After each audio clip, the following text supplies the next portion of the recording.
The notification sound from my husband Ryan's phone pierced through our Sunday morning silence like a knife.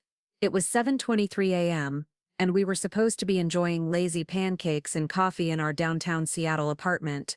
But instead I watched him dive for his device with the desperation of someone hiding something terrible. His face went pale as he read whatever message had just arrived, and when he looked up at me with those deep brown eyes I'd fallen in love with 4 years ago, I saw something that made my stomach drop.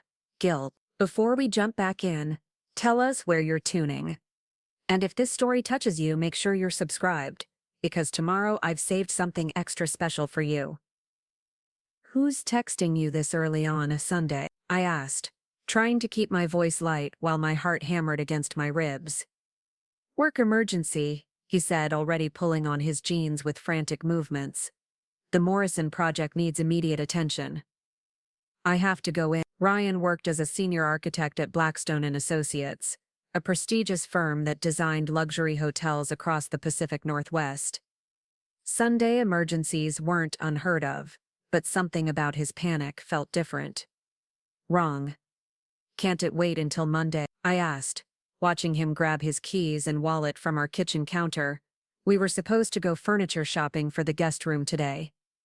Babe, you know how important this client is, he said, kissing my forehead in a way that felt more like an obligation than affection. Rain check on the shopping. This could be the project that makes partner for me. The door slammed behind him, leaving me alone with cold pancakes and a feeling that my perfectly ordered world was about to collapse. My name is Sophia Chen, and 3 hours later, I would discover that my husband of 2 years wasn't the man I thought I'd married. I should probably start at the beginning, back when I was naive enough to believe that love was simple and trust was automatic. 6 months ago, I was a 29-year-old financial analyst at Emerald City Investments, living what I thought was a charmed life in our modern apartment, overlooking Elliott Bay. Ryan and I had met at a networking event for young professionals, where his easy charm and brilliant smile had drawn me across a crowded room like gravity. He was everything I thought I wanted: successful, ambitious, devastatingly handsome in that effortless way that made other women notice him wherever we went. Our courtship had been a whirlwind of romantic dinners at the city's best restaurants, weekend getaways to his family's cabin in the San Juan Islands, and late-night conversations about our shared dreams of building something meaningful together. When he proposed on the Space Needle observation deck 18 months after we met, I said yes without hesitation. The wedding had been perfect, a ceremony at the Fairmont Olympic Hotel, with 200 of our closest friends and family, followed by a honeymoon in Tuscany that felt like something out of a magazine. For the first year of marriage, everything seemed gold. Ryan was attentive and loving, surprising me with flowers for no reason, planning elaborate date nights, and talking constantly about our future. He wanted children someday, a bigger house in the suburbs, maybe a second home somewhere warm where we could escape Seattle's endless rain. I felt like the luckiest woman alive. But somewhere around our first wedding anniversary, things began to shift in ways so subtle I almost convinced myself I was imagining them. Ryan started working later hours, claiming that his promotion to senior architect came with increased responsibility. He'd come home exhausted, barely interested in conversation, and often fell asleep on the couch while I was still talking about my day. Our intimacy became scheduled, mechanical, something that happened on Saturday nights if we weren't too tired from the week. When I tried to address these changes, Ryan always had reasonable explanations. The architecture firm was expanding rapidly, taking on bigger clients, and he was being considered for partner. Of course he was stressed. Of course he was tired. Of course our relationship would feel different during this transitional period. He'd stroke my hair and promise things would get better once the Morrison project was complete, once he made partner, once the busy season ended. I wanted to believe him because the alternative was too frightening to consider. I'd watched my parents' marriage crumble when I was in high school, seen how my mother's world fell apart when she discovered my father's double life. I'd sworn I would never be that naive, never ignore red flags, never let myself become the kind of woman who made excuses for a man's betrayal. Yet here I was, making excuses. The morning Ryan rushed out claiming a work emergency, I spent an hour cleaning our apartment and trying to shake the uneasiness that had settled in my chest like a weight. Finally, Around 10 a.m., I decided to surprise him with lunch at his office. I knew Sunday work was stressful, and showing up with his favorite sandwiches from Pike Place Market might brighten his day. More importantly, seeing him at his desk surrounded by architectural plans would prove that my suspicions were unfounded. The Blackstone Associates building was a sleek glass tower in the financial district, and I knew from visiting Ryan there dozens of times that Sunday security required visitors to sign in at the front desk. The security guard, a friendly older man named Carlos, who always remembered my name, looked confused when I asked him to call up to Ryan's office. "Mrs. Chen, I don't think Mr. Chen is in today," Carlos said, scanning his computer screen. "I don't have any record of him entering the building, and his keycard hasn't been used since Friday evening." My heart stopped. "Are you sure? He left home a few hours ago for a work emergency." Carlos checked again, his expression growing concerned. "I'm positive the system logs every entry and exit. Mr. Chen definitely isn't here." I stood in that marble lobby feeling like the ground was shifting beneath my feet. If Ryan wasn't at work, where was he? And more importantly, why had he lied to me? I drove home in a daze, my mind racing through possibilities. Maybe he'd gone to a job site instead of the office. Maybe he was meeting the client somewhere else. Maybe there was a perfectly innocent explanation that would make me feel foolish for doubting him. But deep down, in the part of my brain that had been cataloging all the small changes in his behavior, I knew I was about to discover something that would change everything. Back in our apartment, I found myself doing something I'd never thought I'd do, going through Ryan's belongings, looking for clues. I started with his home office, a sleek space with floor-to-ceiling windows where he kept his personal laptop and files. Everything seemed normal at first glance. Architectural magazines, project folders, his diploma from the University of Washington prominently displayed on the wall. But then I noticed his laptop was gone. Ryan always left it on his desk when he went to the office, because he had a desktop computer there. Taking his personal laptop to work on a Sunday seemed odd, unless he wasn't actually going to work. I checked our shared calendar, hoping to find some notation about a client meeting or site visit that would explain his absence from the office. Nothing. I called his direct line at Blackstone Associates and got his voicemail. I even tried texting him with a casual "how's the emergency going," but received no response. As the afternoon dragged on, my anxiety transformed into something else: determination. I'd spent months making excuses for Ryan's distance, accepting his explanations without question, convincing myself that my concerns were just the product of an overactive imagination. But lying about where he was spending his Sunday crossed a line that I couldn't ignore. Around 4 p.m., I made a decision that would change the trajectory of my life. I was going to find out where my husband really was, and what he was really doing. I grabbed my keys and purse, determined to drive around the city looking for his BMW if necessary. But as I was leaving our apartment building, my phone buzzed with a text from Ryan. "Still dealing with the crisis. Going to be late tonight. Don't wait up for dinner." Another lie. I knew he wasn't at work, which meant he was somewhere else, doing something he felt the need to hide from me. The betrayal cut through me like a physical pain, but underneath the hurt was something stronger: resolve. I turned around and went back upstairs, but this time, I wasn't looking for evidence of where Ryan had gone. I was looking for evidence of who he really was. And what I found in the next hour would reveal that my husband had been living a double life, more elaborate and devastating than anything I could have imagined. It started with his dress. I'd never gone through Ryan's personal belongings before, because I respected his privacy, but desperate times called for desperate measures. In the back of his sock drawer, hidden behind perfectly folded dress socks, I found a small black notebook with handwritten entries dating back 6 months. The notebook contained names, phone numbers, and detailed notes about women. Not work contacts or family friends, but descriptions that made my blood run cold. Jessica, 25, works at Starbucks on Pine Street,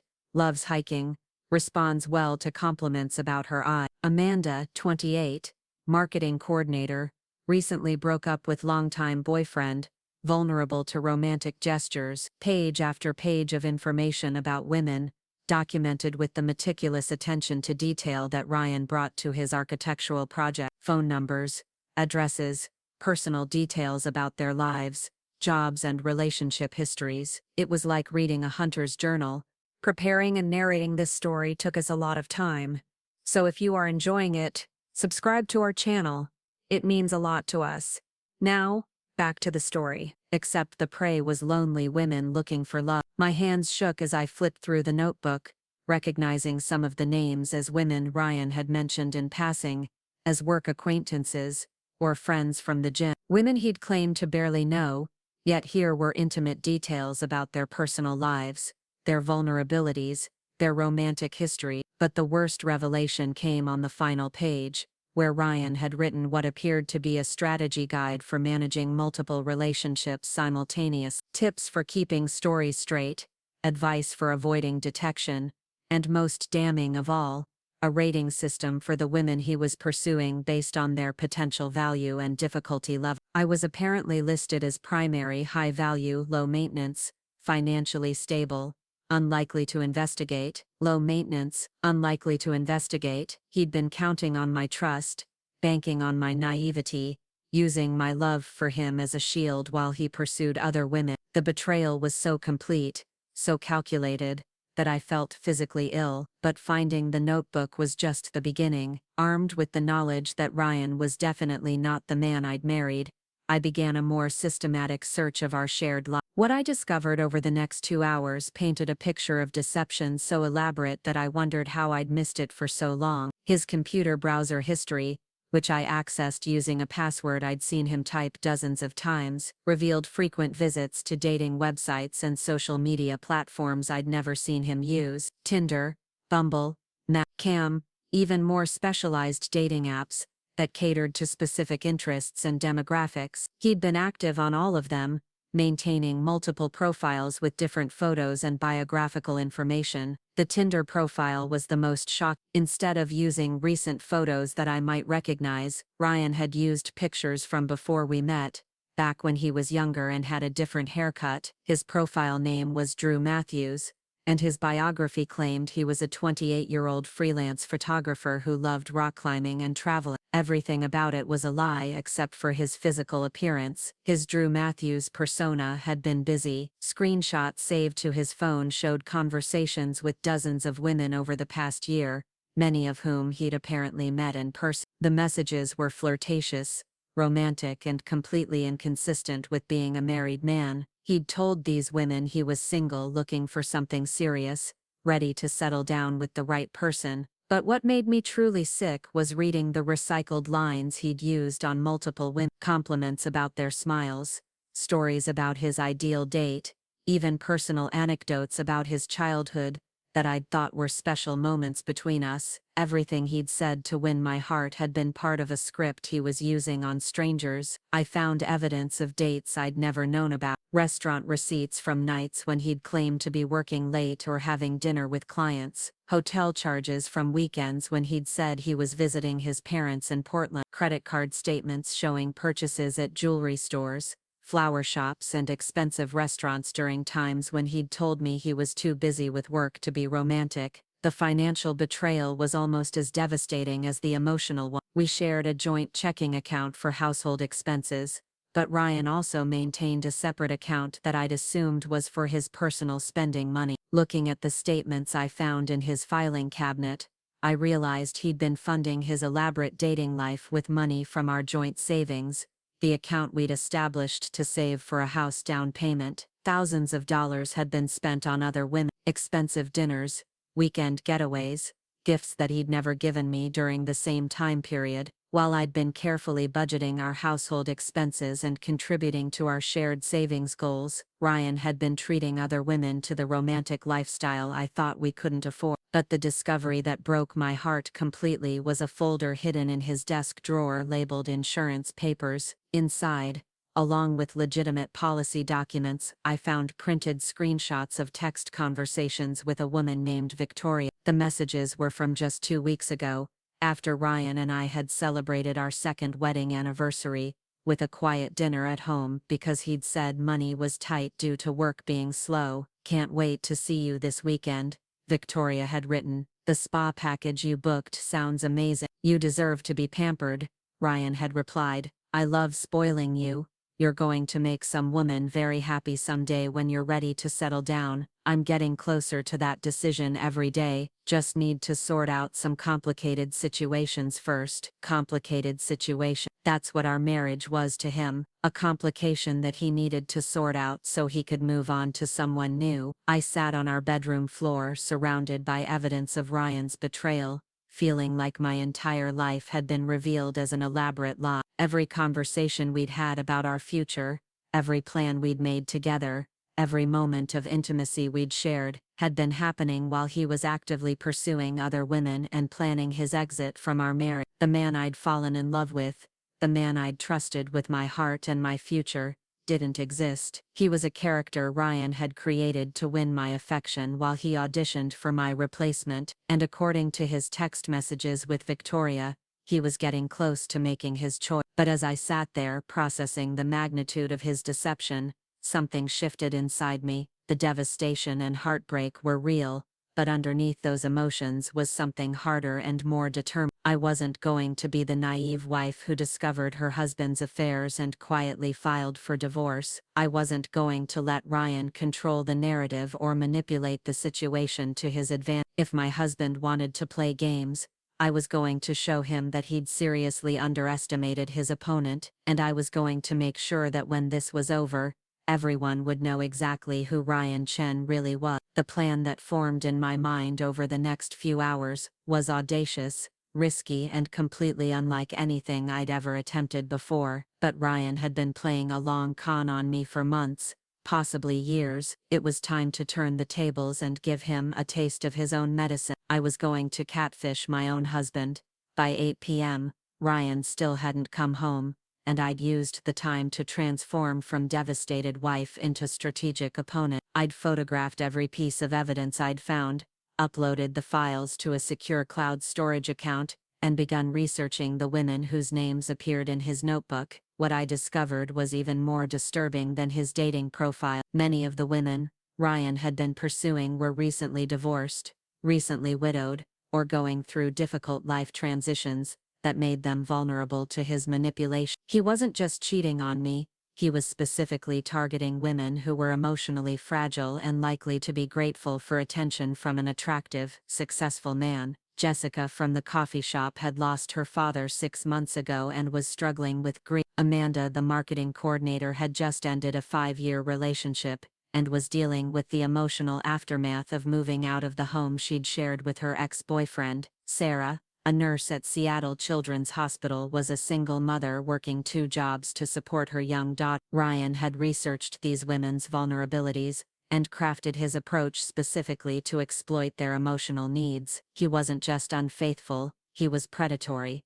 The more I learned about his methods, the more determined I became to expose him completely. A simple divorce would mean he'd face some financial consequences and social embarrassment, but he'd be free to start over somewhere else and continue targeting vulnerable women. I wanted to make sure that never happened. Around 9 p.m., I heard Ryan's key in the door. I quickly hid all the evidence I'd gathered and positioned myself on the couch with a book, trying to look like I'd been having a relaxing evening at home. When he walked in, he looked tired but not stressed, definitely not like someone who'd spent the day dealing with a work emergency. "Hey babe," he said, kissing my cheek with the same obligatory affection he'd shown that morning. "Sorry today was so crazy. The Morrison project had a major setback, and we spent all day trying to solve it." I looked up at him with what I hoped was a sympathetic expression.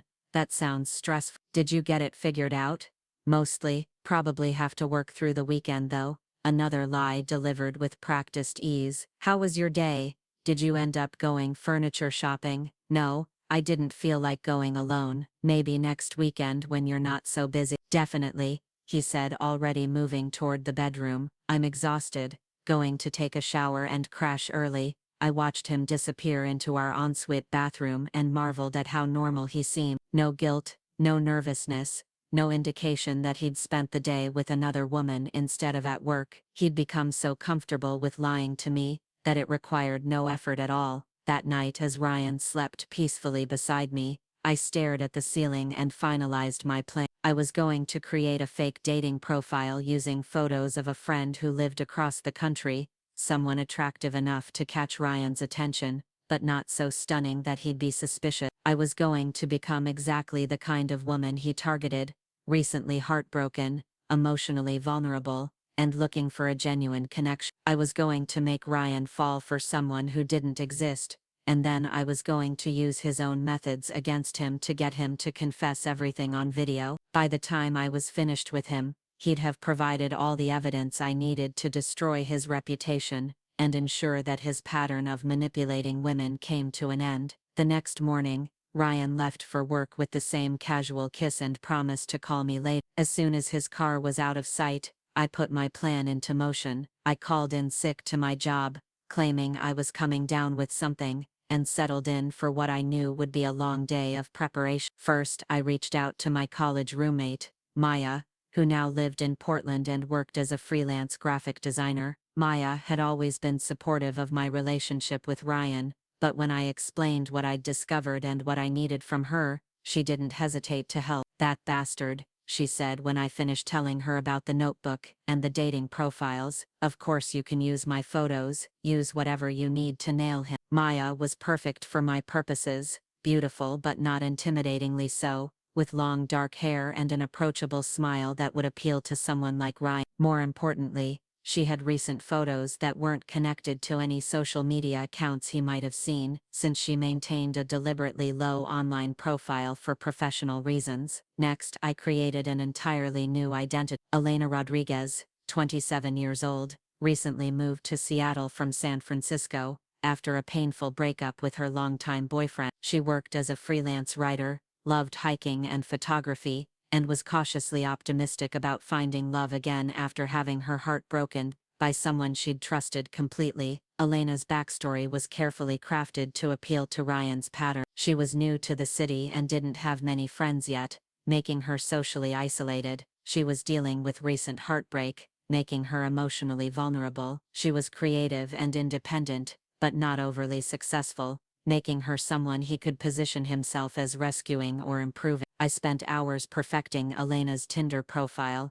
using Maya's photos and creating a biography that was compelling but not overly detailed. The goal was to intrigue Ryan enough to swipe right while leaving room for him to feel like he was discovering her personality through their conversation. Love getting lost in a good book, finding hidden trails and deep conversations over coffee, new to Seattle, and hoping to find someone genuine, who believes in taking time to really know someone. It was perfect bait for someone like Ryan, who prided himself on being different from other men on dating apps, someone who valued emotional connection over superficial attraction. Elena was exactly the kind of woman who would make him feel special and important. By noon, Elena Rodriguez was live on Tinder with a carefully curated profile that told a story of approachable beauty and gentle vulnerability. Now came the hard part, waiting for Ryan to find her. I didn't have to wait long. Within an hour of Elena's profile going live, I had dozens of matches and messages from men across Seattle. The dating app ecosystem was even more aggressive than I'd imagined, with men sending everything from thoughtful introductions to crude propositions. But none of the notifications I received were from Ryan. I spent the afternoon responding to a few messages to make Elena's account look authentic, while constantly checking to see if Ryan had appeared in my match queue. By 5 p.m., I was starting to worry that my plan wouldn't work. Maybe Ryan wasn't actively using the app anymore, maybe his type was different than I'd assumed, maybe Elena wasn't compelling enough to catch his attention among all the other profiles he was probably seeing. But then, just as I was starting to lose hope, I saw a familiar face appear in my potential matches. There was Drew Matthews, the photographer, with his carefully curated photos and fabricated biography. My heart pounded as I stared at the screen, knowing that swiping right would set in motion a chain of events that could never be undone. I swiped right. The match notification appeared almost immediately, confirming that Ryan had already swiped right on Elena's profile. Within minutes, a message appeared in our chat. "Hi Elena, I have to say, your profile really stood out to me. I love that you're into hiking and photography. I'm a photographer myself and always looking for someone who appreciates getting out into nature. Welcome to Seattle. How are you finding the city so far? It was happening. My husband was hitting on a woman he thought was a stranger, using the same smooth approach I'd seen evidence of in his notebook. The mixture of rage and vindication I felt was almost overwhelming, but I forced myself to stay focused on the long-term goal. Elena needed to be intriguing, but not too eager, interested but not desperate. She needed to be exactly the kind of woman who would make Ryan want to pursue her, while giving me the opportunity to gather the evidence I needed. Hi Drew, thank you, that's so sweet. Seattle has been an adjustment. It's beautiful, but I'm still finding my way around. I'd love to hear about your photography. What kind of subjects do you usually focus on? His response came within minutes, and I could practically hear his excitement through the text. This was how it started for him, the thrill of a new conquest, a fresh opportunity to reinvent himself for someone who didn't know about his real life. Over the next several hours, as I waited for Ryan to come home from his actual job, Elena and Drew exchanged dozens of messages. He was charming, attentive, and completely focused on learning everything he could about her background and interests. Everything I'd fallen in love with about Ryan was on full display, except now I understood it was all performance. He told Elena about his passion for landscape photography, his love of exploring the Pacific Northwest, his desire to find someone special to share adventures with. He asked thoughtful questions about her move to Seattle, her writing career, her hopes for starting fresh in a new city. More lies, more excuses, more preparation for spending time with other women while keeping me on the back burner. But now I was ready for him. That night, after Ryan fell asleep, I continued Elena's conversation with Drew. He'd sent several more messages throughout the evening, each one more flirtatious than the last. He was moving fast, probably hoping to secure an in-person meeting before Elena had time to match with too many other men. I know this might be forward, he'd written, but I'd love to take you to dinner this weekend. I know a great little place overlooking the water where we could watch the sunset. Would you be interested? Elena was interested, but she was also careful. She'd been hurt before, and wasn't ready to rush into anything. Could they maybe start with coffee during the day? Somewhere public where she'd feel safe meeting someone new. Drew was understanding and patient. Of course they could start with coffee. He respected her caution and thought it was smart to take things slowly. How about Saturday afternoon at the cafe in Pike Place Market? They could walk around the market afterward if the conversation went well. It was perfect. Ryan was planning to spend Saturday afternoon on a date with Elena while probably telling me he had to work or visit his parents or handle some other fabricated obligation. I would finally have the opportunity to confront him in person with evidence of his deception. But as the week progressed and Elena's relationship with Drew deepened through their daily text conversations, I realized that simply catching him on a date wouldn't be enough. I needed him to confess to everything. The other women, the lies he'd been telling me, his plans for our marriage. I needed evidence that would be undeniable in court and devastating to his reputation. That's when I decided that Elena wouldn't just meet Drew for coffee. She was going to seduce him into telling her everything about his real life, his real relationships, and his real plan, and she was going to record every word of it. The plan that crystallized in my mind was more elaborate than anything I'd ever attempted, but Ryan had been playing elaborate games with women's hearts for years. It was time for him to face an opponent who was just as strategic and far more motivated than he'd ever been.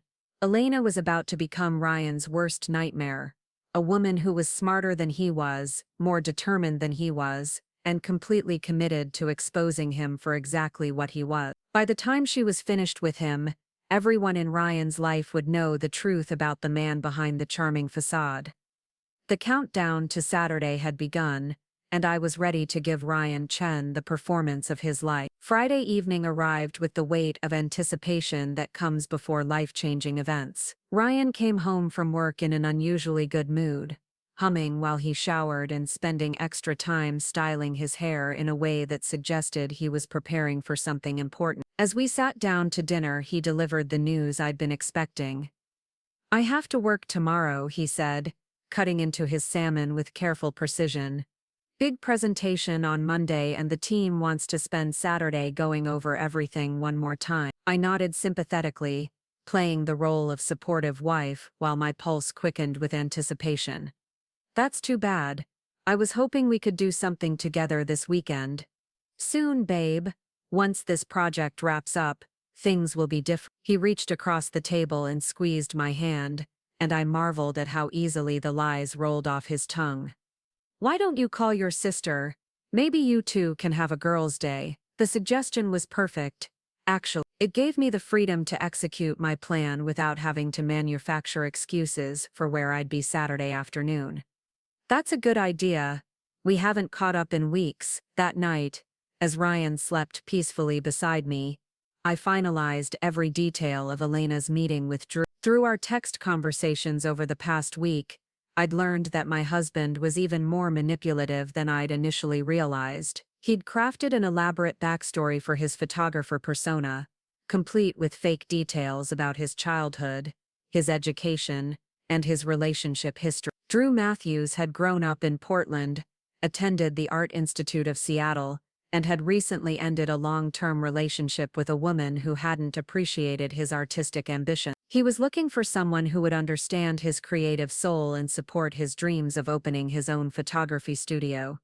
Every word was carefully designed to appeal to a woman's nurturing instincts and desire to be special. What made it even more insidious was how he'd woven just enough truth into the lies to make them believable. He really had grown up in Portland, just not as Drew Matthews. He really was artistic, though architecture rather than photography. He really had ended a long-term relationship recently, though he'd conveniently left out the fact that it was a marriage rather than just dating. Elena had been appropriately charmed by Drew's combination of vulnerability and ambition. She'd shared her own fabricated heartbreak story, describing a boyfriend in San Francisco who'd cheated on her with her best friend, leaving her devastated and unsure if she'd ever be able to trust again. It was a scenario designed to make Drew feel like he could be her hero, the man who would restore her faith and love. The chemistry between Elena and Drew had been building all week through increasingly intimate text conversation. He'd shared photos of his supposed photography work, images I recognized as stock photos he'd downloaded from the internet. She'd reciprocated with carefully chosen pictures of Maya in various Seattle locations, creating the illusion that Elena was genuinely exploring her new city. By Friday night, Drew was completely invested in Elena Rodriguez. He'd told her things he claimed he'd never shared with anyone else.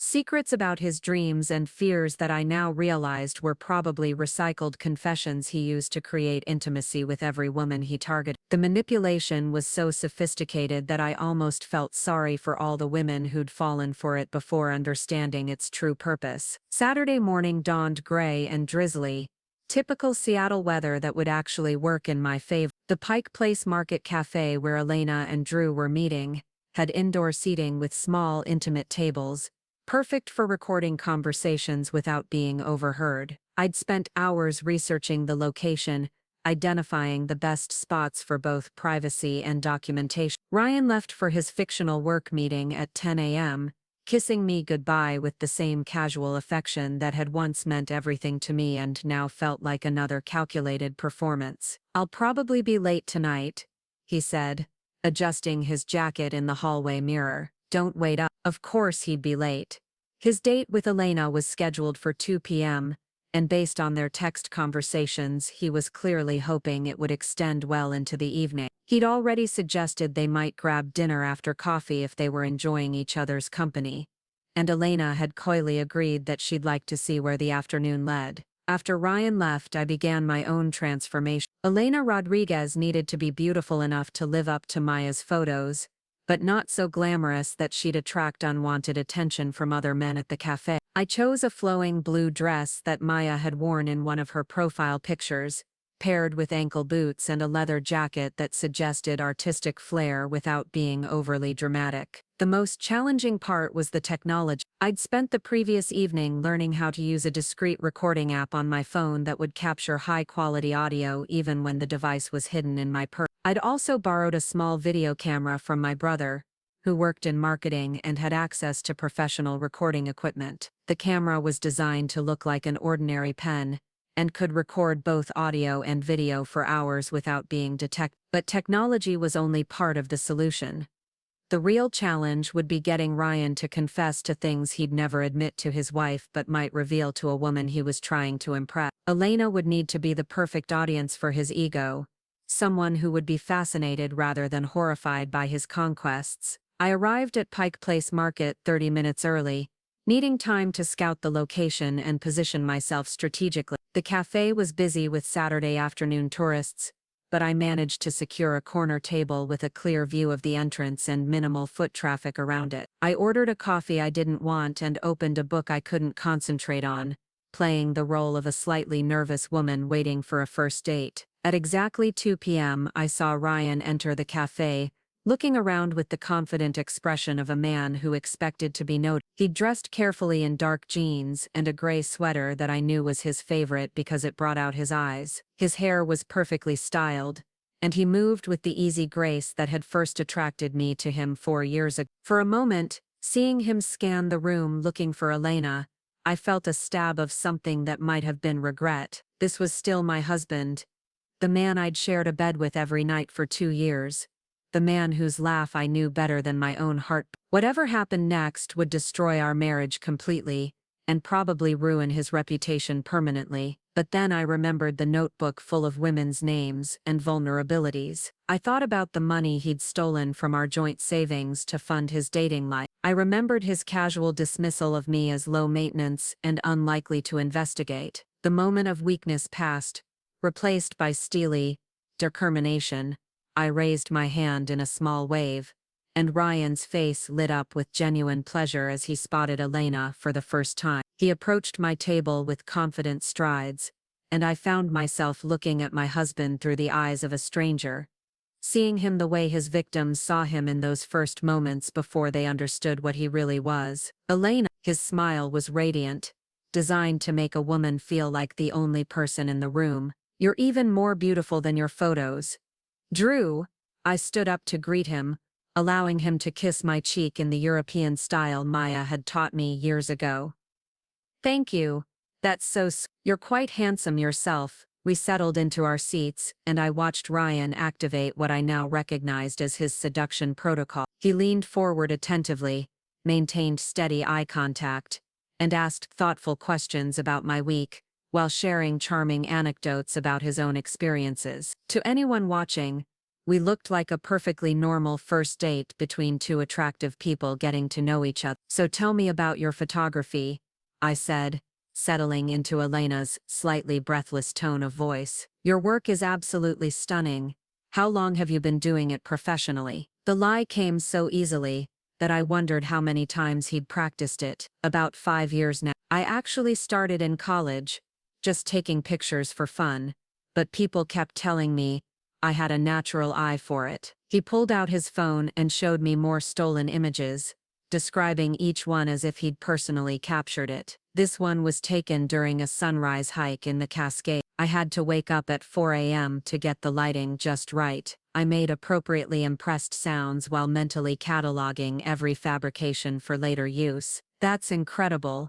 You must meet so many interesting people through your work. I do, he said, his expression growing slightly darker. Though honestly, it can be lonely sometimes. The artistic lifestyle isn't always compatible with traditional relationships. Here was the opening I'd been waiting for. Elena leaned forward with sympathetic interest. What do you mean? Ryan sighed dramatically, playing the role of misunderstood artist. I was in a long-term relationship until recently. She was great, don't get me wrong, but she didn't really understand my need for creative freedom. She wanted me to get a regular job, settle down, basically give up everything that made me who I am. The casual revision of our marriage into a simple incompatibility issue was breathtaking in its audacity. According to Drew Matthews, I was a controlling girlfriend who'd tried to stifle his artistic dreams, not a wife he'd been systematically deceiving and financially betraying. That sounds really difficult, Elena said softly. It's so important to be with someone who supports your passion. Exactly. His enthusiasm was genuine now, feeding off what he perceived as Elena's understanding. I realized I needed to be true to myself, even if it meant ending things. Life's too short to compromise on what really matters. I nodded encouragingly while my hidden recording devices captured every word. It must have been hard to walk away from something stable though. It was, he admitted, reaching across the table to touch my hand in a gesture that was both intimate and calculated. But I knew I'd rather be alone than be with someone who couldn't appreciate who I really am. The irony was staggering. Ryan was describing his decision to cheat on me as a brave choice to pursue authenticity, when, in reality, he was living the most inauthentic existence imaginable. But Elena was fascinated by his story, hanging on every word as he painted himself as a romantic hero who'd chosen artistic integrity over conventional security. "Are you glad you made that choice?" I asked, allowing a note of personal interest to creep into my voice. "Absolutely." His smile was confident, almost predatory. "I'm finally free to be myself and find someone who appreciates that. Someone like you, maybe." The conversation continued for over an hour, with Ryan elaborating on his fictional life while I played the role of enchanted audience. He told Elena about the photography studio he was planning to open, describing in detail a business plan that existed only in his imagination. He shared stories about his travels, his artistic inspirations, and his dreams for the future, all of it carefully crafted to appeal to a creative woman looking for excitement and romance. But what made the performance truly disturbing was how he began incorporating details from his real relationships into Drew's fictional past. He told Elena about a hiking trip that I recognized as our honeymoon in Tuscany, except in his version he'd been there alone, finding inspiration for his art. He described a photography project that was actually based on architectural work he'd done for Blackstone Associates, seamlessly blending truth and fiction to create a more believable persona. As the afternoon progressed, Elena found herself drawn deeper into Drew's web of charm and deception. She shared more of her own fabricated backstory, describing her painful breakup and her hopes of finding someone genuine in Seattle. She was vulnerable enough to appeal to his protective instincts, but strong enough to challenge him intellectually, exactly the combination that seemed to fascinate him most. "I have to admit," he said as we finished our second round of coffee, "I wasn't expecting to meet someone like you so soon after moving here. You're different from most women on dating apps." "Different how?" Elena asked, genuinely curious about his categorization system. "More authentic, I guess. A lot of people online are just looking for something casual or trying to play games. You seem like someone who knows what she wants and isn't afraid to be real about it." The statement was particularly rich coming from a man whose entire identity was fabricated, but I let Elena accept the compliment gracefully. "I've definitely learned not to waste time on people who aren't serious about finding a real connection." "Exactly." He leaned back in his chair, studying my face with an intensity that was both flattering and unsettling. "I have a confession to make. I've been talking to other women on the app, but after spending time with you today, I don't think I want to pursue any of those connections." This was the moment I'd been working toward all week. Elena looked appropriately flattered while my hidden cameras captured Ryan admitting to multiple simultaneous relationships. "Really? That's sweet of you to say, but I wouldn't want you to make any hasty decisions based on one day." "It's not hasty," he insisted.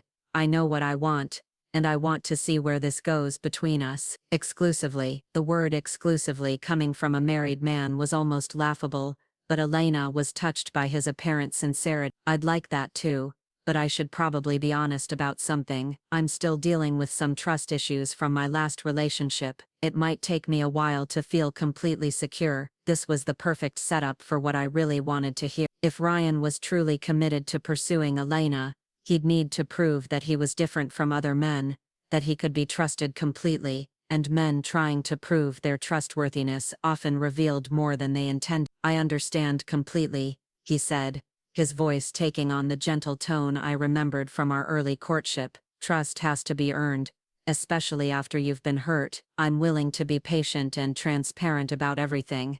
"Everything?" Elena asked with just a hint of challenge in her voice. "Everything," he confirmed. "I'm not like other guys, Elena. I don't play games or keep secrets. What you see is what you get." I almost choked on my coffee at that declaration, but Elena maintained her composure. "That's refreshing to hear. I guess I'm just gun-shy about getting involved with someone who might not be completely available." "What do you mean?"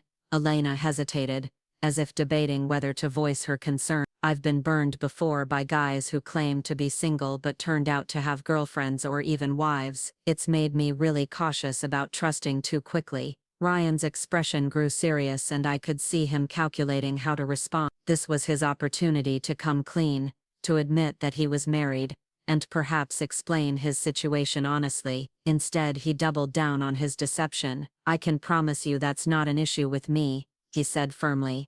"I'm completely single and completely available. My last relationship ended 6 months ago, and I've been focusing on my career and figuring out what I want in life. Meeting you feels like the universe finally aligning things the way they're supposed to be." 6 months ago, that would place the end of his fictional relationship right around our first wedding anniversary, when our marriage had actually been at its strongest. The casual rewriting of our shared history was so complete that I wondered if Ryan had convinced himself it was true. But Elena wasn't satisfied with general reassurances. "I hope you don't think this is crazy, but would you mind if I asked you some specific questions? I know it might seem paranoid, but I really need to feel secure before I can open my heart to someone again." "Ask me anything," he said confidently.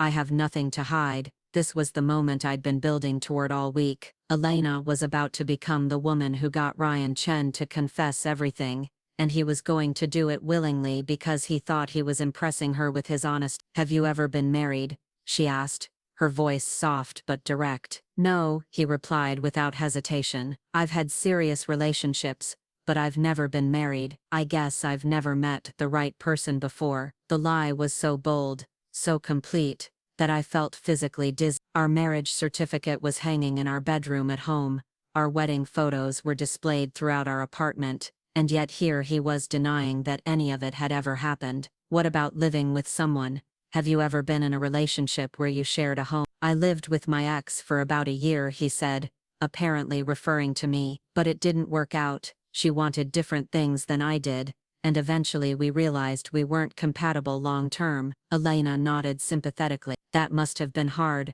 untangling your lives after living together." "It was complicated," he admitted. "There were some financial things to sort out, some shared commitments we had to deal with, but it's all resolved now. I'm completely free to start fresh." Financial things to sort out. He was describing our joint savings account, our shared mortgage, our intertwined life, as if it was just paperwork left over from a failed relationship. The detachment in his voice was terrifying. "Are you still in contact with her at all?" Elena asked, her tone carefully neutral. Ryan paused, considering his answer. "Occasionally, we had some mutual friends, and Seattle isn't that big a city, but there are no romantic feelings left on either side. She's moved on with her life, and I've moved on with mine." I was apparently a casual acquaintance now, someone he ran into occasionally, and felt nothing. The systematic erasure of our relationship was so thorough that I began to wonder if Ryan had been practicing this narrative for months, preparing for the day when he could start over with someone new. But Elena wasn't finished with her question. "I'm sorry if this seems intrusive, but have you been dating other people recently? I know that's normal with online dating, but I'd rather know where I stand." This was it, the moment of truth that would either force Ryan to admit his deception, or push him to elaborate on his lies in ways that would be impossible to explain later. "I've gone on a few dates since my relationship ended," he said carefully. "Nothing serious, just trying to meet people, and figure out what I'm looking for. But like I said, meeting you has changed that. I'm not interested in playing the field anymore." "A few dates," Elena repeated thoughtfully. "Were any of them serious enough that you're still talking to those women?" I watched Ryan's face as he weighed his options. He could admit to ongoing relationships, and risk losing Elena's interest, or he could lie and hope she never found out. Predictably, he chose deception. "There's one woman I've been talking to for a while," he said slowly, "but it's complicated. She's going through some personal stuff right now, and I've been trying to figure out how to end things without hurting her." My heart stopped. He was talking about me, his wife, as if I was a casual dating partner he was planning to dump. But Elena leaned forward with sympathetic interest. "What kind of personal stuff, if you don't mind me asking?" Ryan sighed dramatically.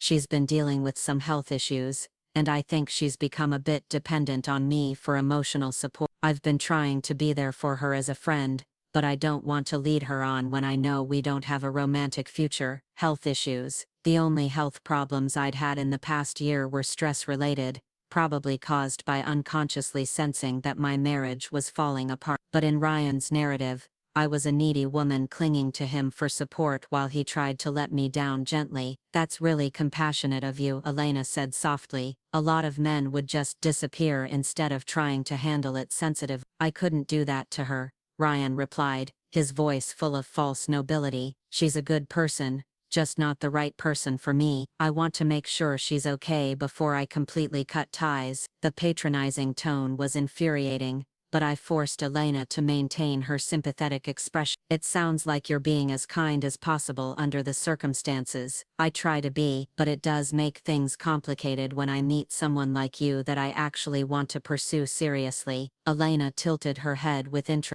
How so? Well, I can't exactly bring you around my friends yet, since some of them know her, and I have to be careful about where we go on dates. At least until I can have that difficult conversation with her. So that explained his careful choice of locations for their date, his suggestion that they meet somewhere she was unlikely to encounter anyone from his real life. He was compartmentalizing his relationships, keeping Elena separate from his marriage until he could figure out how to manage the transition. That makes sense, Elena said. I appreciate you being upfront about it. How long do you think it will take to resolve things with her? Ryan considered the question seriously. Probably a few more weeks. I want to make sure she has the support she needs from other people before I step back. But I promise you, Elena, what I have with her isn't romantic. It's more like taking care of someone who's going through a rough patch. Taking care of someone, that's how he saw our marriage now, as a charity case he was managing until he could move on to something better. The contempt in his voice was barely hidden beneath the false compassion. You're a good man, Drew, Elena said, reaching across the table to squeeze his hand. Not many people would handle a situation like that with so much consideration. He squeezed back, his smile warm and genuine. I just believe in treating people right, even when things don't work out the way you hope. The conversation continued for another hour, with Elena asking careful questions that prompted Ryan to elaborate on his fictional life and his plans for ending his complicated situation with me. Every word was recorded, every lie documented, every moment of his performance captured for posterity. By the time they left the cafe, Elena and Drew had made plans for a second date the following weekend. He'd suggested dinner at an upscale restaurant, followed by a walk along the waterfront, somewhere romantic enough to advance their relationship, but far enough from his usual haunts to avoid detection. As we stood outside Pike Place Market preparing to say goodbye, Ryan pulled Elena into a gentle embrace that lasted just long enough to suggest serious romantic interest, without being presumptuous. I can't remember the last time I enjoyed talking to someone this much, he murmured against her ear. Neither can I, Elena replied, and for a moment it was almost true. Despite everything, despite knowing exactly who Drew Matthews really was, I could feel the pull of his charisma, the magnetic charm that had attracted me 4 years ago, and apparently continued to work on women across Seattle. I'll text you later, he promised, kissing her cheek softly. I want to hear about the rest of your weekend. As I watched Ryan walk away, heading toward his car with the satisfied gait of a man who'd successfully conquered new territory, I felt a complex mixture of emotion and vindication, because I now had recorded proof of his deception, rage, because of the casual way he'd dismissed our marriage and rewritten our shared history. But underneath it all was something that surprised me, excitement. For the first time since discovering Ryan's betrayal, I felt like I was winning. Elena Rodriguez had accomplished in one afternoon what Sophia Chen had failed to do in 2 years of marriage. She'd gotten Ryan to tell the truth about who he really was and what he really wanted, but this was only the beginning. The evidence I'd gathered today was damning, but it wasn't complete.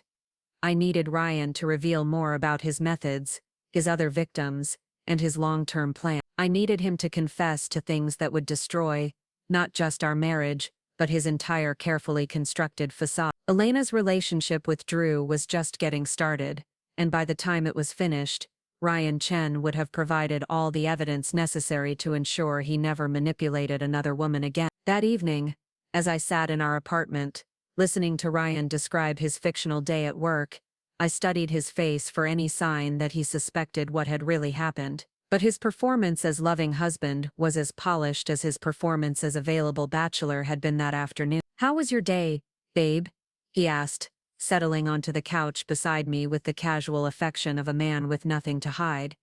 "Did you end up calling your sister?" "I did," I replied, amazed at how easily my own lies now came. "We had a nice long talk. She's doing well."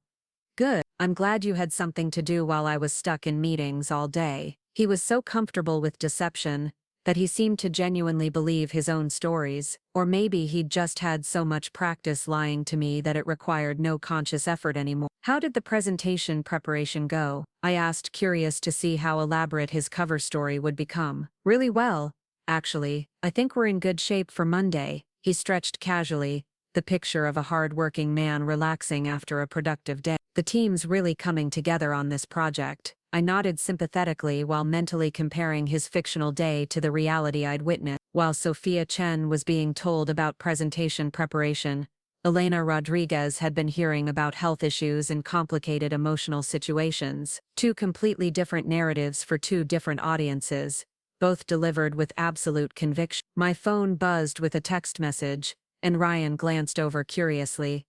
"Work?" he asked.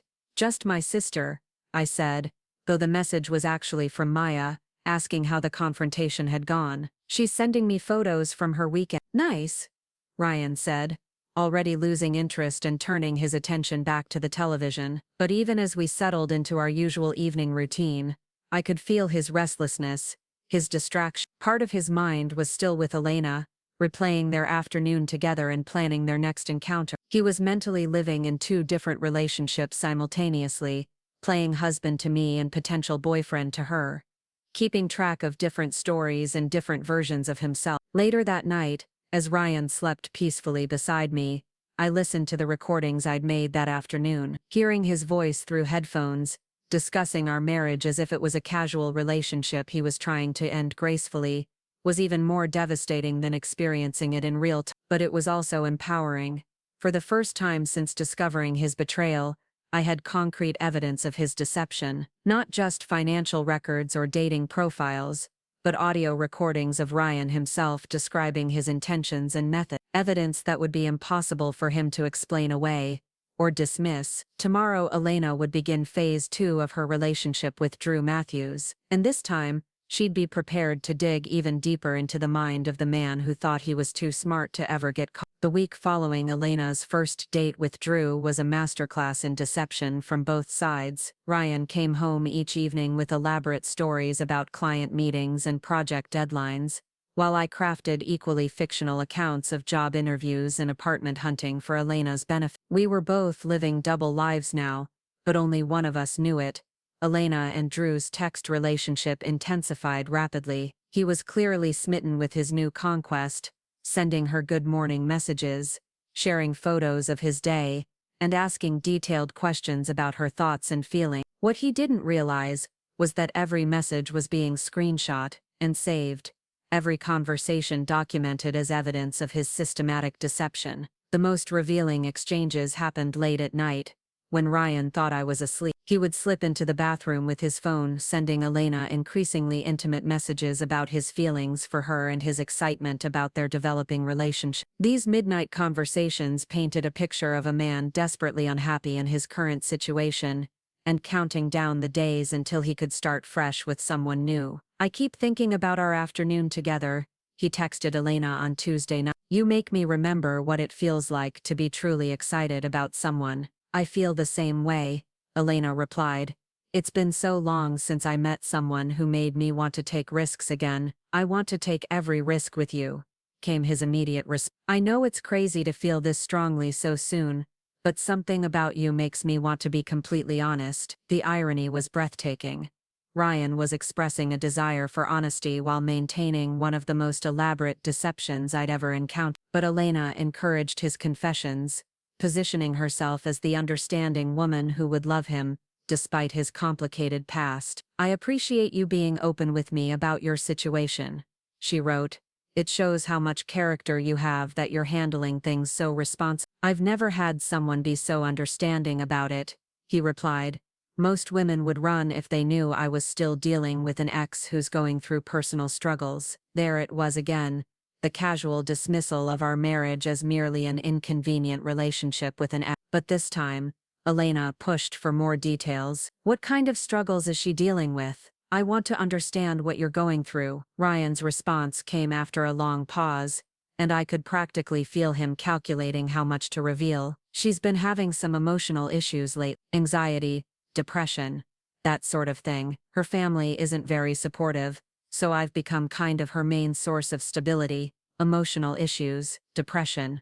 The complete reframing of my confusion and stress about our marriage as mental health problems was so manipulative that I felt sick. But Elena expressed appropriate sympathy for Drew's burden. "That must be really draining for you," she wrote. "It's hard to be someone's emotional support when you're not in a romantic relationship with them anymore." "Exactly, and the worst part is, I think she still has feelings for me that I can't return. I've tried to create some distance, but every time I pull back she seems to get worse." I stared at my phone screen in disbelief. According to Ryan's narrative, I was an unstable ex-girlfriend who was emotionally manipulating him into maintaining contact. The victim blaming was so complete that I wondered if he'd convinced himself it was true. "Have you considered encouraging her to get professional help?" Elena asked. "I've suggested it, but she gets defensive. She thinks I'm trying to get rid of her." Another pause. "Which I guess I am.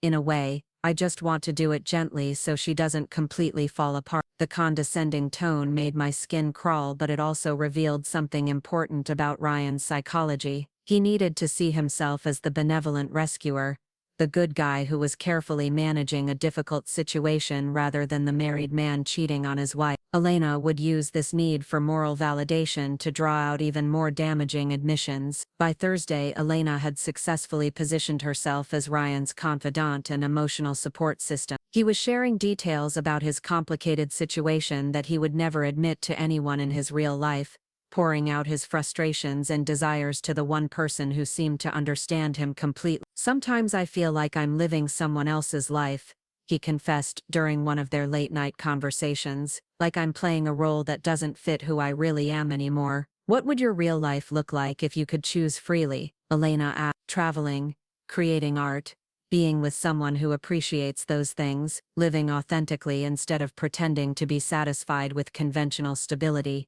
The description bore no resemblance to the life we'd built together, the dreams we'd shared, the future we'd planned. According to Ryan, everything we'd created was just a conventional facade he'd been trapped in against his true nature. "What's stopping you from making those changes?" Elena pressed.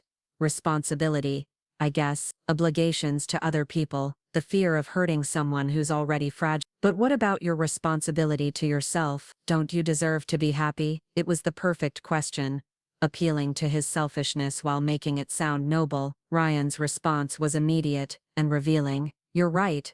I've been putting everyone else's needs before my own for too long. Maybe it's time to make some difficult decisions." Friday evening, Ryan announced that he would be working late the following day, probably wouldn't be home until Sunday afternoon. "Big deadline on Monday," he explained, barely meeting my eye. "The whole team is pulling an all-nighter to get everything finished." I nodded sympathetically while internally celebrating. Saturday night was when Elena and Drew would have their second date, and this time she was prepared to push him much further than casual confessions about his relationship status. "Should I plan something for myself this weekend?" I asked innocently. "Yeah, definitely. Maybe visit your parents, or have a girls' night with your sister." The suggestion was perfect.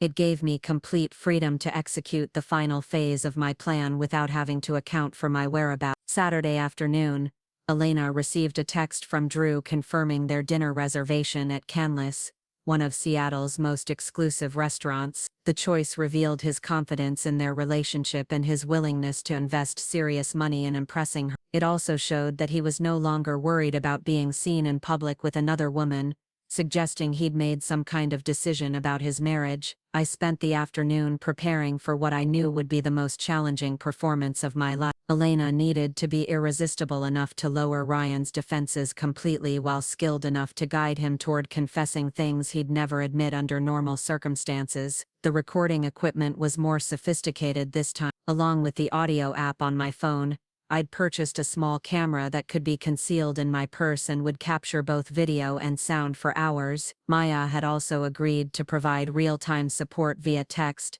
helping me navigate the conversation if Ryan said anything that caught me off guard. Most importantly, I'd researched interrogation techniques used by professional investigators. The key was to make Ryan feel like he was impressing Elena with his honesty rather than being questioned about his deception. She would be fascinated by his complexity, admiring of his sophistication, and grateful for his willingness to share his secrets with her. Canlis was everything Ryan had promised: elegant, intimate, and expensive enough to demonstrate serious romantic intent. Elena arrived first, choosing a table in a quiet corner where their conversation would be private but still publicly visible to any recording equipment. She ordered wine and tried to calm her nerves while reviewing her strategy one final time. When Ryan arrived, he looked better than I'd seen him in months. His suit was perfectly tailored, his hair immaculately styled, and his smile carried genuine warmth as he spotted Elena across the restaurant. This was a man preparing to close the most important deal of his life. "You look absolutely stunning," he said,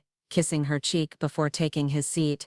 "I've been looking forward to this all week." "So have I," Elena replied, and it was true in ways he couldn't imagine. "This place is incredible. Thank you for choosing somewhere so special." They settled into easy conversation about Elena's week, her exploration of Seattle, and her growing comfort with the city. Ryan was attentive and charming, asking thoughtful questions and sharing amusing anecdotes about his own experiences as a transplant to the Pacific Northwest. To any observer, they were a couple falling in love, but as the evening progressed and the wine flowed, Elena began steering the conversation toward more personal territory. "I've been thinking about what you said last week, about taking things slowly because of your complicated situation. How is all of that going?" Ryan's expression grew more serious. "It's been difficult, honestly. I've been trying to create some distance, but it's harder than I expected." "In what way?" "She's been asking a lot of questions about where I'm spending my time, who I'm talking to. I think she senses that something has changed." Of course I'd been asking questions. My husband had been coming home later, acting more distant, and obviously hiding something significant. But in Ryan's narrative, my natural concern was evidence of problematic behavior. "That must feel intrusive," Elena said sympathetically. "It does, and it makes me realize how unhealthy the dynamic has become. She's treating me like a boyfriend when we're supposed to just be friends." Our marriage had been downgraded to friendship in his mind, though apparently I hadn't received the memo. "Have you been able to have a direct conversation with her about boundaries?" Ryan sighed dramatically. "I've tried, but she gets emotional whenever I bring it up. Starts crying, talking about how much she needs me, how I'm the only stable thing in her life." This was news to me. We hadn't had any conversations about boundaries or relationship status recently, but Elena nodded with understanding. "It sounds like she's really struggling with the transition. Have you given her any reason to think you might want to get back together?" Here was the moment of truth. Elena was asking Ryan to admit whether he'd been leading me on, giving me false hope about our relationship while pursuing other women. His answer would reveal just how calculated his deception had been. "I probably have," he admitted after a long pause. "Not intentionally, but I've been trying to let her down gently instead of being completely honest about my feelings. I didn't want to hurt her when she was already going through so much." "What would complete honesty look like?" Ryan took a long sip of wine before answering, "Telling her that I'm not in love with her anymore, that I haven't been for a long time, that I've outgrown what we had and I need to move on with my life." The casual brutality of it took my breath away. Not in love anymore, hadn't been for a long time, outgrown what we had. These weren't the words of a man dealing with a complicated breakup. They were the words of a husband who had emotionally divorced his wife without bothering to inform her. Elena leaned forward with sympathetic interest. "When did you first realize your feelings had changed?" "Probably about a year ago," Ryan said thoughtfully. "I started to notice that we wanted different things, had different values. She was focused on conventional success, traditional milestones. all the things that society tells you you should want. But I realized I needed something more authentic. A year ago, right around the time when I'd started sensing distance in our relationship, when I'd begun asking if everything was okay, and he'd assured me it was just work stress. He'd been planning his exit for 12 months, while I'd been trying to save our marriage. That must have been a lonely realization, Elena said softly. It was, especially because I couldn't talk to anyone about it. All our friends see us as the perfect couple, and I didn't want to deal with people taking sides or trying to talk me out of what I was feeling. Perfect couple, the irony was devastating. While our friends had been admiring our relationship, Ryan had been systematically dismantling it from the inside. Are you worried about how people will react when you end things officially? Terrified, he admitted. She has a way of making herself look like the victim in every situation. I'm sure I'll be painted as the heartless guy who abandoned his girlfriend during a difficult time. Girlfriend, he couldn't even acknowledge our marriage in his own mind anymore. But more troubling was his preemptive character assassination, setting up a narrative where I would be the unreasonable one for being hurt by his betrayal. Elena nodded sympathetically. It's hard when you know you'll be misunderstood for doing what's right for both of you. Exactly. Sometimes I think it would be easier if she just met someone else and moved on naturally. Has she been dating other people? Not that I know of. I think she's still holding on to hope that we'll work things out. The conversation continued for another hour, with Ryan elaborating on his frustrations with our relationship and his plans for extricating himself from the situation. Elena was the perfect audience, validating his feelings while encouraging him to share more details about his timeline and methods. I have to ask, Elena said as they shared dessert, are you planning to wait until she's in a better place emotionally before you end things? Because that could take a very long time. Ryan considered the question seriously. I've been thinking about that a lot lately. Part of me wonders if I'm actually enabling her dependence by being so careful about her feelings. What do you mean? Maybe I'm not doing her any favors by prolonging the inevitable. Maybe a clean break would actually be healthier for both of us. Elena tilted her head with interest.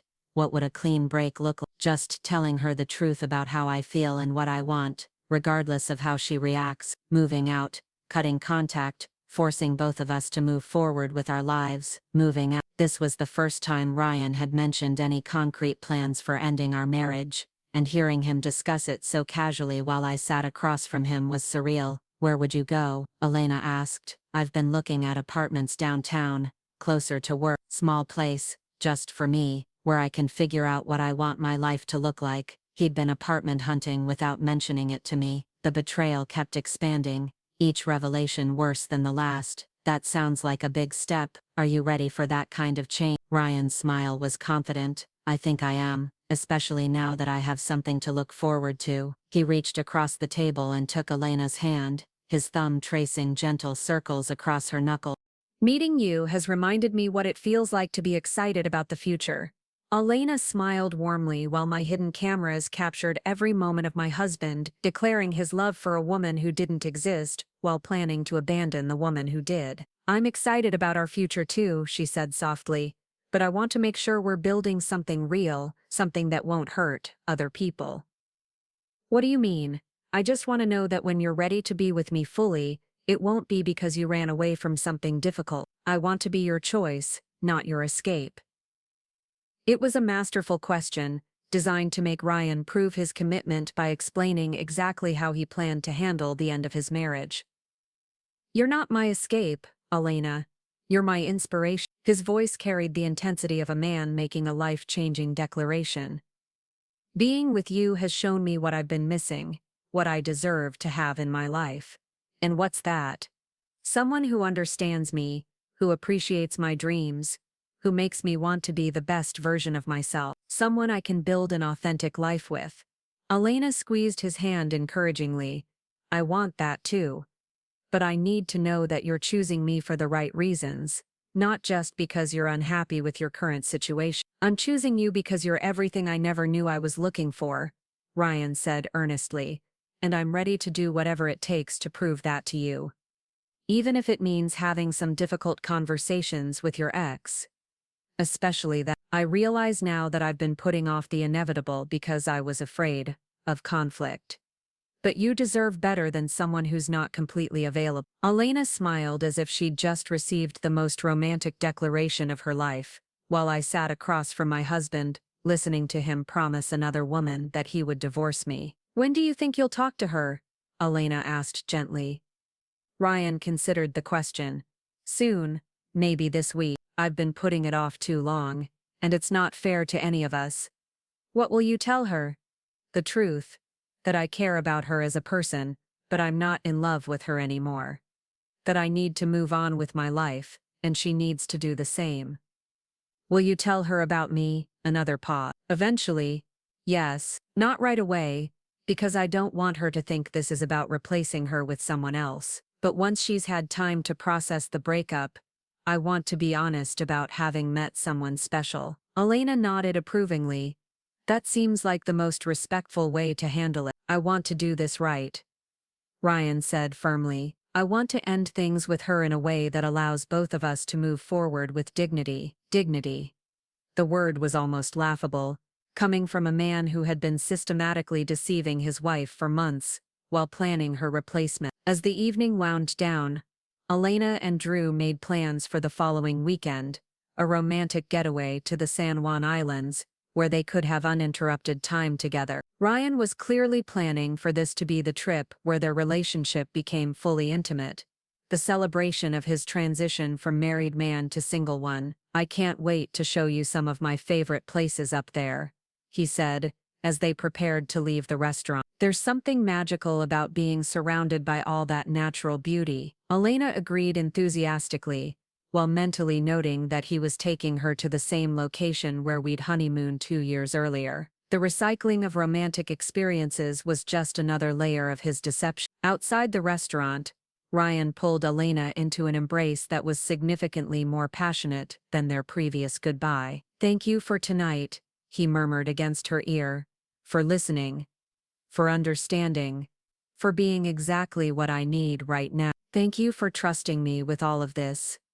Elena replied, I know it can't be easy to open up about such personal things. It's never been this easy with anyone before, he said, pulling back to look into her eyes. I feel like I can tell you anything. As I watched Ryan drive away, heading home to the apartment we shared while his mind was clearly focused on the woman he thought he'd just left behind, I felt a complex mixture of triumph and devastation. The evidence I'd gathered over the past 2 weeks was overwhelming.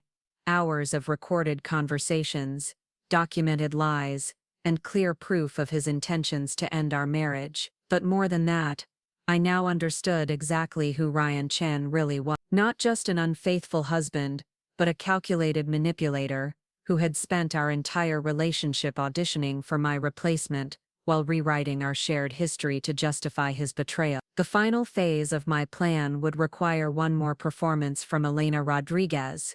But this time, Ryan wouldn't be the only audience. By the time I was finished with him, everyone in his life would know the truth about the man behind the charming facade. Sunday morning arrived with the weight of finality. Ryan had texted me late Saturday night, claiming he was staying at the office to finish his project, but I knew he'd actually spent the night at a downtown hotel, probably celebrating what he saw as the successful seduction of his future girlfriend. When he returned home Sunday afternoon, he seemed different, more confident, more distant, more like a man who had made a life-changing decision and was ready to act on it. He moved through our apartment like a visitor, noting details he'd never paid attention to before, probably calculating what he'd want to take with him when he moved out. How was your weekend?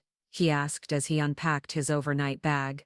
Quiet. I spent most of it reading and catching up on some projects. I studied his face as I spoke. How did the work marathon go? Productive, really productive. His smile carried secrets he thought I couldn't see. I think we're going to wrap up the Morrison project ahead of schedule. That's great news.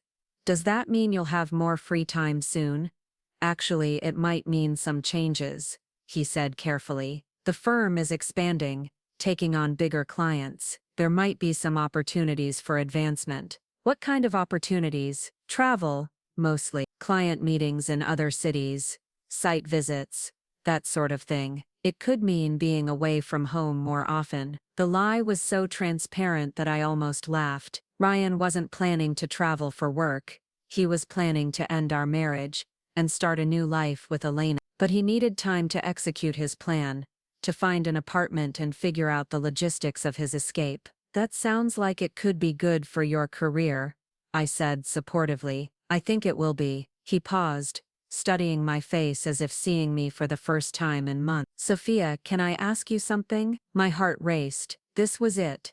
The moment when he would finally tell me the truth about his feelings, his plans, his decision to leave. Of course. Are you happy? I mean, really happy with your life right now? The question was clearly designed to elicit some admission of dissatisfaction that he could use to justify his own choices. If I expressed any unhappiness, he could frame our divorce as mutual recognition that we'd grown apart. I'm happy with some things, I said honestly. Why do you ask? I've been thinking lately about whether we're both living the lives we really want, or just the lives we think we're supposed to want. It was almost word for word what he'd said to Elena about authenticity versus conventional expectation. Ryan was testing whether I would admit to the same dissatisfaction he'd been expressing to his girlfriend. What do you mean specifically? Do you ever feel like we're just going through the motions, like we're following a script instead of writing our own story? The philosophical language was classic. Ryan, turning his personal betrayal into a broader commentary on modern relationships and societal expectations. Sometimes, I admitted, but I think that's normal in any long-term relationship. The key is communicating when you feel that way, and working together to make changes. His expression shifted slightly, disappointment, perhaps that I hadn't provided the opening he was looking for. What if the changes you need are bigger than what the relationship can accommodate? There it was. The setup for his eventual confession. He was preparing to tell me that he'd outgrown our marriage, that he needed freedom to become his authentic self, that ending things was actually the kindest option for both of us. I think any relationship can evolve if both people are committed to growing together, I said carefully. But it requires honesty about what you're feeling and what you need. You're right, he said, but his tone suggested he'd already made up his mind about our future. We should probably have some deeper conversations about where we see ourselves going. I'd like that, I replied, knowing that the conversation he was planning would be very different from what he imagined. That evening, as we sat together watching television, I observed Ryan with the detached curiosity of someone studying a specimen. Everything about him was performance now. The way he maintained physical distance while appearing relaxed, the way he responded to my comments without really listening, the way he checked his phone constantly while pretending to be focused on our show. He was mentally already gone, just waiting for the right moment to make his exit official. But what he didn't know was that I was ready for him. The next morning, I sent Elena's final message to Drew Matthews. I've been thinking about our conversation Saturday night, and I want you to know how much it meant to me that you were so honest about your situation. I think I'm falling in love with you, and I want to support you through whatever difficult conversations you need to have this. His response came within minutes. I love you too, Elena. Knowing you're in my corner makes me feel strong enough to do what I should have done months ago. I'm going to talk to her tonight. Ryan was planning to ask me for a divorce tonight, probably using some version of the script he'd been practicing with Elena about growing apart and needing authenticity. But Ryan Chen was about to discover that his wife was just as good at playing roles as he was, and the performance I had planned for him would be one he'd never forget. I spent the day preparing for what would be the final scene of our marriage. The evidence I'd gathered was uploaded to cloud storage, and copies were sent to Maya for safekeeping. Screenshots of Ryan's dating profiles, recordings of his confessions to Elena, and documentation of his financial deception were organized into a comprehensive file that painted a complete picture of his duplicity. But more importantly, I was emotionally ready for whatever version of the truth Ryan planned to offer. Elena Rodriguez had given me something invaluable, the ability to see my husband clearly, without the filter of love and hope that had blinded me to his true nature for so long. When Ryan came home that evening, he carried himself like a man preparing for battle. He'd obviously spent the day psyching himself up for the conversation, probably rehearsing his talking points and anticipating my reactions. Sophia, he said as we finished dinner, I think we need to talk. I looked up at him with what I hoped was appropriate concern. That sounds serious. Is everything okay? I've been doing a lot of thinking lately about us, about our relationship, about what we both want from life. Here it came, the gentle breakup speech designed to make our divorce seem like a mutual realization rather than his unilateral decision. I'm listening, I said softly. Ryan took a deep breath, steeling himself for what he clearly saw as an unpleasant but necessary task. I think we need to be honest about the fact that we've been growing in different directions for a while now. I nodded encouragingly, curious to see how closely his real breakup speech would match the one he'd described to Elena. I love you, Sophia, but I'm not sure I'm in love with you anymore. And I think you probably feel the same way about me. The casual assumption that I shared his feelings was particularly galling, but I maintained my composure. What makes you think that? I asked. We've become more like roommates than partners. We go through the motions of being together, but there's no real passion or excitement anymore. And you think that's permanent? Ryan paused, clearly choosing his words carefully. I think we've become different people than we were when we first got together. We want different things now. What do you want that's different? Freedom to explore who I'm becoming without the constraints of expectations and obligations. The chance to build a life that feels authentic to me. It was almost word for word what he'd told Elena, about needing to escape conventional stability. I wondered if he'd practiced this speech in the mirror. And you think our marriage is preventing you from being authentic? I think we both deserve to be with people who inspire us to be our best selves, who share our deepest values and dreams. The implicit criticism was clear. I was not inspiring, did not share his values, and was somehow holding him back from achieving his potential. Have you met someone who inspires you in ways that I don't? I asked quietly. Ryan's face went pale. He clearly hadn't expected such a direct question, and I could see him calculating how much to admit. This isn't about someone else, he said carefully. This is about recognizing that we've grown apart, and being honest about it instead of pretending everything is fine. But there is someone else, isn't there? The long pause before his answer told me everything I needed to know. I've met someone who's made me realize what's been missing in my life, he admitted finally, but that's not why I want to end our marriage. I want to end it because it's the right thing for both of us. What's been missing? Connection, understanding, the feeling that someone truly sees and appreciates who I am. The implication that I had never truly seen or appreciated him was devastating, particularly since I now knew exactly who he really was. How long have you been feeling this way? I asked. About a year, he said, confirming what he'd told Elena. Maybe longer. And how long have you known this other person? Another pause. A few weeks. So you met someone a few weeks ago who made you realize you've been unhappy for a year. It's not that simple, Sophia. Meeting her just clarified feelings I'd been having for a long time. What's her name? Elena, he said softly, as if speaking her name was a prayer. I felt a surge of satisfaction so intense, it was almost dizzying. Ryan had just confirmed everything I needed to know. He was leaving me for Elena Rodriguez, a woman who existed only in his imagination. Tell me about her, I said gently. Ryan's face lit up with genuine happiness as he described his fantasy girlfriend. She's a writer, really creative and intelligent. She understands what it means to live an artistic life. Does she know about me? She knows I'm ending a long-term relationship. She's been very supportive about me handling it responsibly. Supportive. Elena had encouraged him to divorce his wife, and he saw this as evidence of her good character. When are you planning to move out? I asked. Soon. I've been looking at apartments downtown. Have you found one? I have a few options. I wanted to talk to you first before making any final decision. The consideration was touching, except that I now knew he'd been planning his exit for months, while lying to me about his feelings and intentions. Ryan, I said quietly, I need to tell you something. He looked at me expectantly, probably hoping I would make his escape easier by admitting to my own dissatisfaction. I know about Elena. His face went white. What do you mean? I know about Elena Rodriguez, the writer from Portland who moved to Seattle after a bad breakup. I know about her Tinder profile and your dates at Pike Place Market and Canlis. Ryan stared at me in complete shock, clearly trying to process how I could possibly know these details. I know because I am Elena Rodriguez. The silence that followed was absolute. I watched understanding dawn on Ryan's face, followed immediately by fear,